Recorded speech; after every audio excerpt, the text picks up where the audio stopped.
Ukraine युद्ध में अब तक की सबसे बड़ी धमकी सामने आई है। ये धमकी रूस के उस शख्स ने दी है जो खुद 4 साल तक देश के परमाणु बमों का रखवाला हुआ करता था।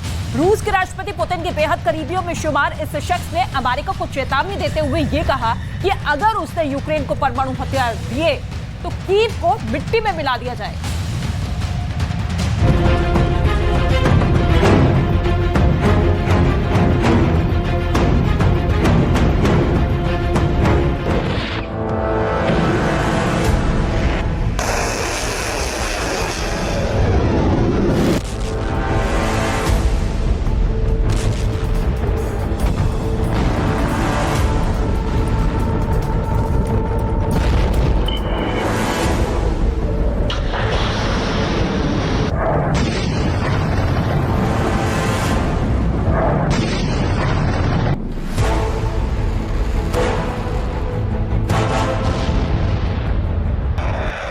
यूक्रेन को F-16 मिलेगा।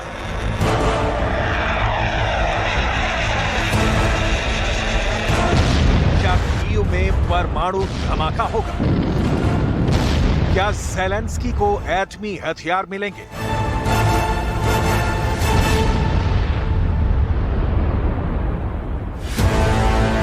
जवाब में पुतिन परमाणु बम का बटन दबाएंगे।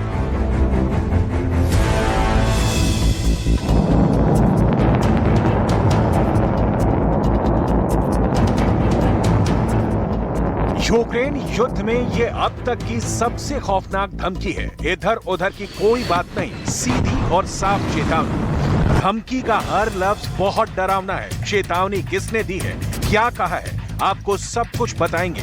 अभी आप इस धमकी का ट्रेलर देखिए। जो सच साबित हुआ तो मंजर कुछ ऐसा सामने आएगा।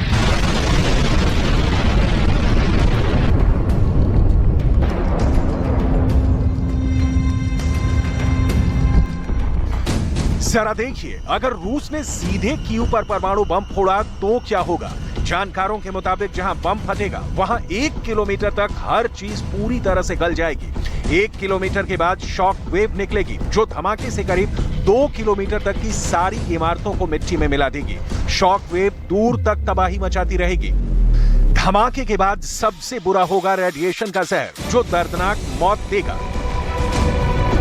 रेडिएशन की चपेट में आए लोग कुछ घंटे, कुछ दिनों तक भले ही बच जाएं, लेकिन उनका जिंदा रहना मुश्किल होगा। अगर पुतिन ने परमाणु बम का बटन दबा दिया तो यकीन मानिए सचमुच ऐसा ही होगा। ऐसा होता क्यों दिख रहा है, उसकी वजह भी समझिए।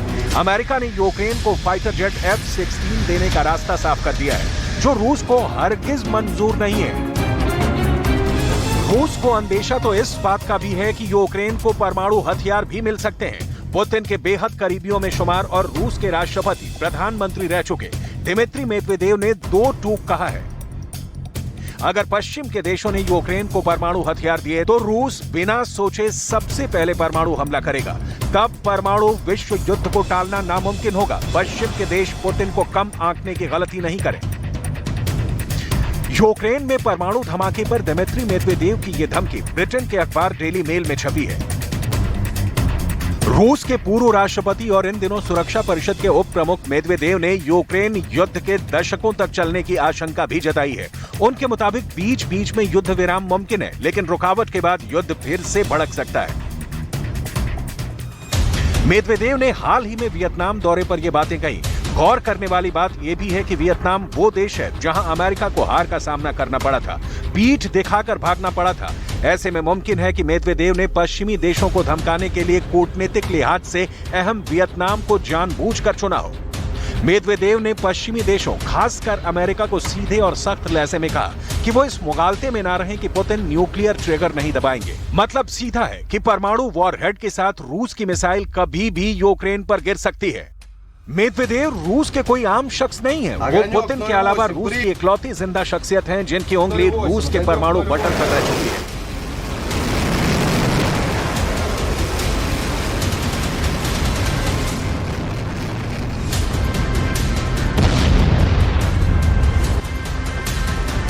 ये रूस का वही परमाणु ब्रीफकेस है जिसके साथ पुतिन अक्सर देखे जाते हैं।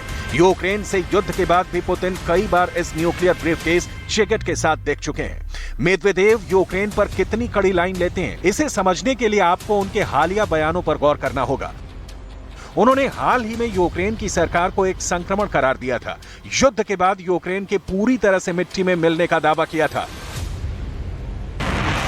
इन धमकियों और बयानों के बीच सबसे बड़ा खतरा परमाणु हमले का है, क्योंकि पुतिन खुद भी यूक्रेन पर एटम बम फोड़ने की धमकी दे चुके हैं। अगर परमाणु हमला हुआ तो समझना यह भी जरूरी है कि किस देश के पास कितने एटम बम हैं। दुनिया भर में परमाणु हथियारों की तादाद 13,865 बताई जाती है। इनमें से 90% परमाणु हथियार रूस और अमेरिका के पास हैं। रूस के पास 6500 तो अमेरिका के पास 6,185 एटमी हथियार हैं। अगर रूस ने पहले परमाणु हमला किया तो क्या अमेरिका भी एटम बम से जवाब देगा? जाहिर है इसकी आशंका पुतिन को पहले से है।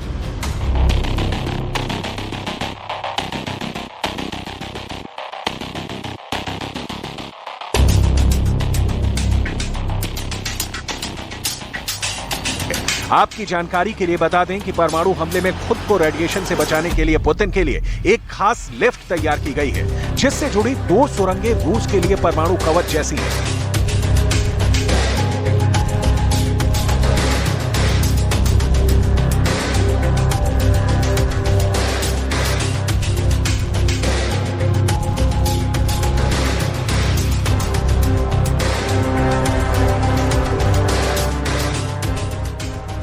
सवाल है, क्या इस सुरंग और सुरंग से लगे समंदर में रूस के न्यूक्लियर बेड़े की हरकत बढ़ने वाली है?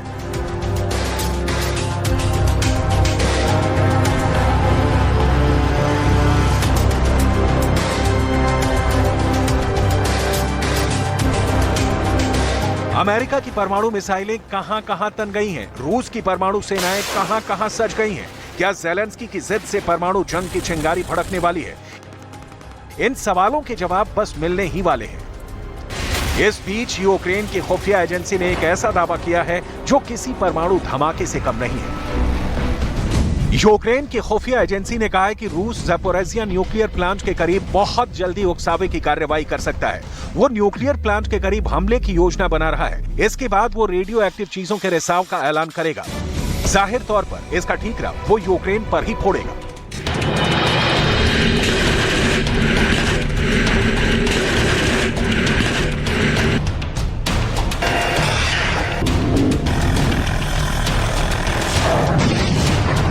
यूक्रेन ने बीते रविवार को भी दावा किया था कि रूस ने पूरी रात ज़ैपोरिज़िया न्यूक्लियर पावर प्लांट की एक बाहरी पावर लाइन पर गोलीबारी की। यूक्रेन की सरकारी बिजली उत्पादक कंपनी एनर्गोएटॉम ने दावा किया कि रूस ने नेप्रोस्का पावर लाइन पर गोलीबारी की। इसी पावर लाइन से ज़ैपोरिज़िया न्यूक्लियर पावर प्लांट को बिजली सप्लाई होती है। इस हमले का नतीजा यह हुआ कि इस परमाणु ऊर्जा केंद्र की बिजली सप्लाई रुक गई। वो तो गनीमत थी कि यहां 10 दिनों का डीजल स्टॉक था। आनन फानन में जनरेटर स्टार्ट किए गए ताकि न्यूक्लियर रिएक्टर की कूलिंग पर असर न पड़े और अंजाम के तौर पर परमाणु आपदा सामने न आए। अगर डीजल का इंतजाम नहीं होता, जनरेटर नहीं होते, तो ज़ैपोरिज़िया में परमाणु धमाका भले न होता, लेकिन परमाणु रिसाव की वजह से बहुत बड़ी आपदा जरूर आ जाती। वैसे तब के दावे के मुताबिक डीजल का स्टॉक सिर्फ 10 दिनों का था। इसमें से 8 दिन गुजर चुके हैं, यानी अब समय सिर्फ 48 घंटे का ही बचा है। अब तक ये साफ नहीं हो पाया है कि ज़ैपोरिज़िया की बिजली सप्लाई बहाल हुई या नहीं। यानी अगले 2 दिन में यहां पर एक्सटर्नल पावर सप्लाई बहाल नहीं हुई तो खतरा सिर्फ यूक्रेन या यूरोप पर ही नहीं, पूरी दुनिया पर मंडरा रहा है।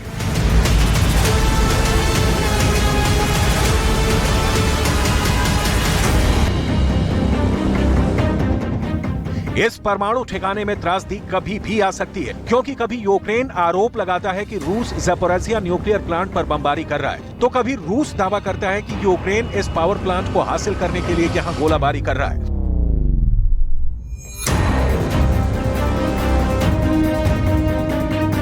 इस बीच यूक्रेन की खुफिया एजेंसी ने दावा किया है कि रूस ने ज़ैपोरिज़िया न्यूक्लियर पावर प्लांट में IAEA की निगरानी में खलल डाला है। ऐसा इसलिए किया गया है ताकि अंतर्राष्ट्रीय समुदाय इस घटना की जांच के लिए मजबूर हो सके। इसके लिए युद्ध विराम करना होगा। रूस ऐसा यूक्रेन के पलटवार को रोकने के लिए कर रहा है।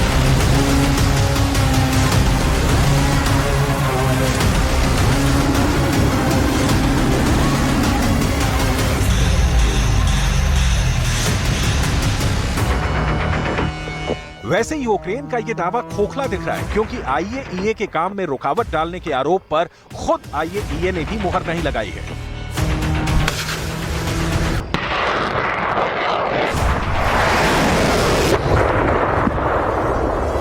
ज़पोरिज़िया में हालात बहुत खराब है, ये बात रूस भी मान चुका है। यही वजह है कि यहां से रूस अपने लोगों को सुरक्षित ठिकानों पर पहुंचा चुका है।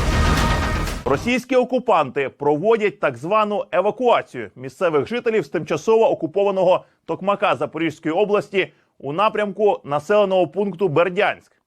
Цій процедурі підлягають представники так званої місцевої влади, колаборанти, діти, вчителі та вихователі. При цьому батькам дітей погрожують не зарахувати навчальний рік в разі відмови евакуювати дитину. На АЗС спостерігаються черги за пальним. Усім водіям повідомлено, що нових поставок пального не планується.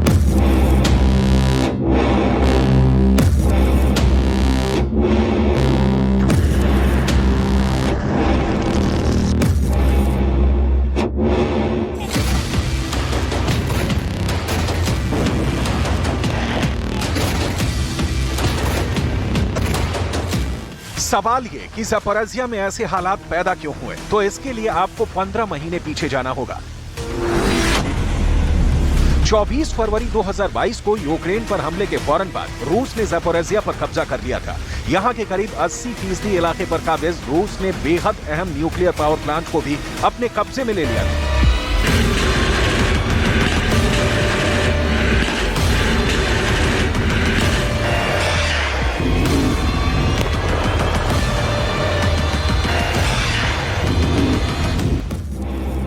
यूक्रेन कई बार ज़पोरिज़िया को दोबारा हासिल करने की नाकाम कोशिश कर चुका है। वो प्रोपेगेंडा करने से भी नहीं चूकता, जबकि पुतिन है कि ज़पोरिज़िया समेत यूक्रेन से अब तक छिन चुके तमाम इलाकों के लोगों का दिल जीतने में जुटे हुए हैं।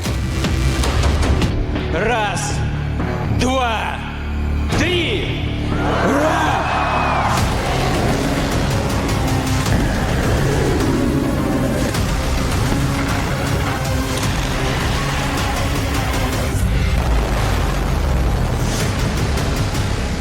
Отдельная и очень значимая задача – надежное прикрытие рубежей в непосредственной близости от зоны боевых действий. При этом нужно обеспечить быстрое прохождение как военных, так и гражданских транспортных средств и грузов, в том числе продовольствия, гуманитарной помощи, строительных материалов, которые поступают в новые субъекты Федерации, в Донецкую и Луганскую народные республики.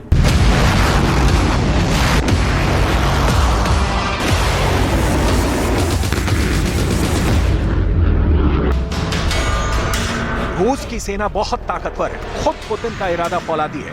ऐसे में यूक्रेन का वजूद खत्म होगा या फिर सोवियत संघ से अलग हुआ ये देश रूस में मिल जाएगा, ये सिर्फ पुतिन ही जानते हैं।